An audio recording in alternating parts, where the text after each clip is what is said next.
Hey, what's happening, everybody out there? I am at an event for Need for Speed Heat with EA. It's down here in South Beach. We are right now chatting with some of the development team of Need for Speed Heat. We got Yanni and Bryn. So what do you guys do for the game? Again, introduce your guys selves. Yeah, so I'm Yanni Rabinowitz. I'm the lead designer on the game. And I'm Bryn Alban, the vehicle director for the game. That's awesome. So I had a chance to play the game for a little bit not too long ago. Again, it was pretty dope. Had a lot of fun. I did a couple races. I did okay. You know, not bad, but I did okay for what they were. I mean, tell me a little bit about, what it was like, developing the game, some of the challenges that you guys ran into, making such a cool looking game as this racing game. Yeah, I think, challenges ranging from figuring out the aesthetic, which I think we've really nailed here for the game at launch, and figuring out the cop chases. We've got day and night in the game, so figuring out the kind of two identities of those and the contrast between them, different kinds of racing at night and day.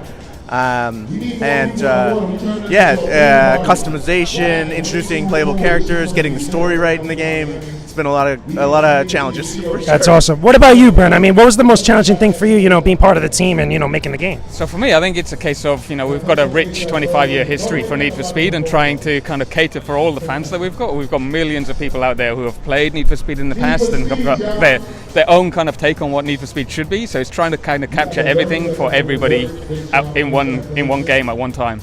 Which is pretty cool. Again, now, one of my friends, my friend Juan that I brought here with me, playing the game and stuff, he brought up car damage. I mean, the cars look very nice. Let's be real. Like, they look very, very good. Talk to me a little bit about, car damage or, the way the cars look, as they're in the middle of the action.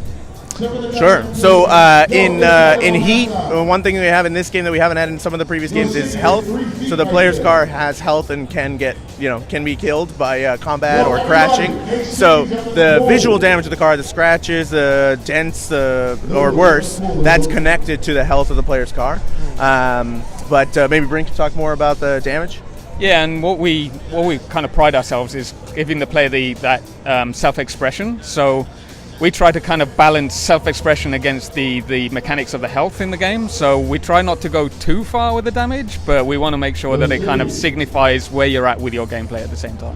We still want the cars to look good. I mean, at least, you know what I mean? I mean, these are. I mean, look at this car back here. That's like one of the cars in the game, I'm correct? Yeah. So, I mean, Polestar. That's a Polestar. It looks really good. Looks really nice. So, tell me a little bit about why South Beach. I mean, again, this speaks to me, being down here in Florida, in South Florida specifically. It's a nice looking location. It's very heavily inspired by South Beach. I mean, why this specific type of location or this specific type of environment?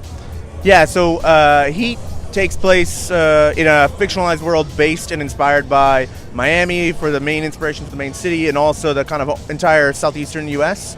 But I think just the atmosphere here, obviously the name of the game is Heat, so the heat of the environment here, as well as cop presence, the tropics, the culture.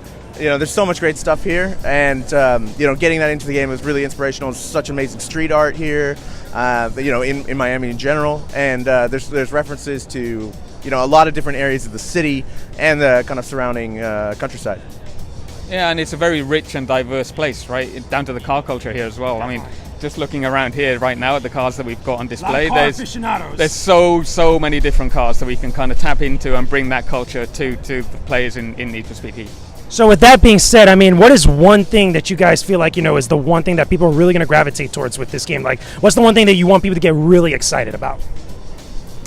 I think being able to set up your car is always like a massive staple. So we've added the ability to engine swap all the cars in the game and customize the way the car looks to a deeper level than we've ever had in our previous games.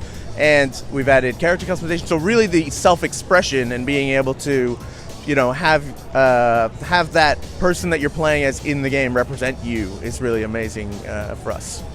And I think it's a case of giving the player a fun, action-packed driving experience that nobody has seen before, right?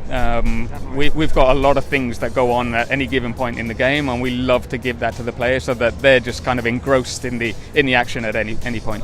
Well, congratulations on the launch. I'm pretty sure a lot of car aficionados, a lot of racing fans are going to be digging this, pretty much for a long time. So definitely go check out Need for Speed Heat, guys, whenever you get a chance. Which platforms is it on? It's PlayStation 4, Xbox One, etc.? Yeah, Xbox One, PlayStation 4, and PC. So any other final thoughts before we kind of cap off? Just go and have fun with the game, right? Yeah, go enjoy play the game. See what there you go, guys. Again, hopefully you enjoyed this one-on-one or one-on-two. Pretty much talk about Need for Speed Heat, and I will talk to you guys again real soon.